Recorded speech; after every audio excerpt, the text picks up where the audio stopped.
look, it's me again. 1 in the morning. Fantastic. It's 1 in the morning. 7-hour stream completed. Tommy Fury KSI reaction video completed. And now to talk about the snooze fest that was Dillon Danis versus Logan Paul. Now, let me have some water. What an appalling fight. But Dillon Danis almost won by disqualification. Because if Logan Paul had landed that punch on the ground against Dillon Danis after Dillon Danis pulled guard on him, Dillon Danis would have won. That would have been absolutely hilarious. If you guys haven't seen it, I'm sure you all have. That's why you're tuning into this video.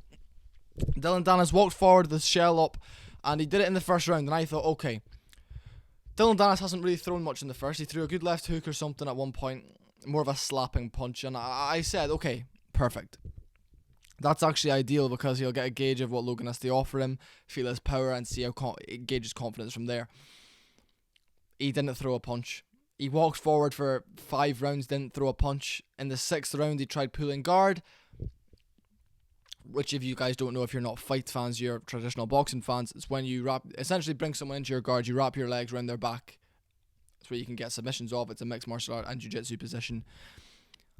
Okay, he loses, but he did this while holding a guillotine. So you can finish a guillotine on the feet, but I think Dillon Danis wanted the moment of bringing him to the floor with his hands on his neck. You know, that would have been an incredible moment.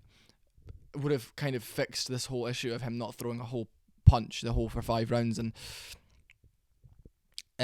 then Logan Paul, while standing up from this, Dillon Danis falling on his back, threw a punch which missed. But if that punch had landed, Dillon Danis would have won the fight.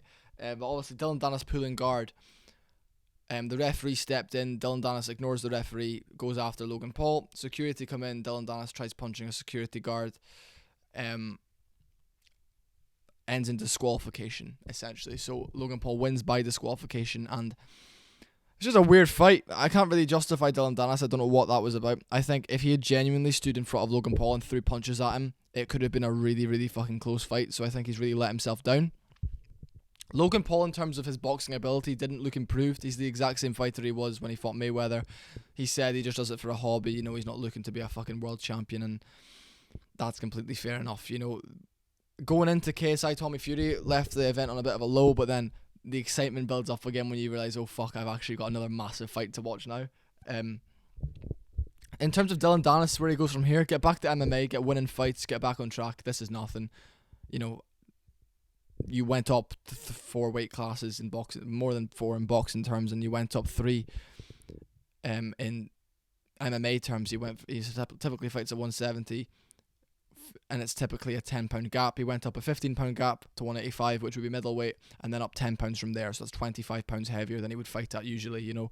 So it's just one of those things, and it's a bit gutting for everyone involved. But you know what? Whatever. And it's one issue I had with this is the Logan Paul interview after the fight, and I'm really sorry for being such low energy, guys. I'm struggling to stay awake at the moment. I think just because of how that's ended, it's deflated me a bit, and also I'm cutting weight, so I'm fucked. Essentially what I'm doing is trying to say this. Logan Paul then says on the mic, "Oh Nina, I love you, baby," and all this, and it's just like, oh my god, way to ruin a moment. He could have come out there and said that wasn't the fight he was expecting, you know, and it's all under the rug now, it's over, the saga's over, we expected this to happen, fuck Dillon Danis and all this. And then he starts, he should have said something like that, but he starts screaming like, "Oh, who's the real fighter, Dillon?" and all this and that, screaming and shouting down this mic, and I was like, mate, you fucking scurried away like a rat after being hit with a microphone. He's the real fighter. He will always be the real fighter, you know, because he's just about it. Fuck around and find out, you know. But then he started going about how Nina and he loves her, he can't wait to have kids with her and marry her. And it's just like, mate, fucking give it a rest. Literally all over the internet, she's going on about how she loves sausage in her fanny and all this, and she wants a big sausage dick. Your wife is a whore. She's a scumbag whore. Like she is. And you're going to marry that, and her kids are going to see them, "Mama, I just want a big sausage in me," and all. It's just like, oh my god. The event was pretty stale, actually. I might make a separate video on the event and what should happen next. What I think is, if KSI does get his appeal from the Fury fight, him and Jake Paul should fight and close off YouTuber boxing, you know. I feel like I'd take Jake Paul in that fight. Just, I don't know. Oh, it's so annoying because the tenacity of KSI is something to behold, but like this fight, he was more passive, as he should be. But Fury just looked awful. I mean, I shouldn't go back into that fight. What's next for Logan Paul? He says he's going back to WWE. He wants Jake Paul to finish Tommy Fury's career, which after seeing that performance, I don't think Tommy Fury's ever going to win a fight again. I think that's the last win Tommy Fury's ever going to get. His luck's going to run out because he looked shit. Tommy Fury looked absolute dog shit in both of his fights, and I might make a separate video on that as well. Just wow. Anyway, folks, I'm gonna leave it at that. Just giving my first initial reaction. Dillon Danis almost won by disqualification, which is just crazy to think about. I need a much needed sleep, a rest. I really appreciate it.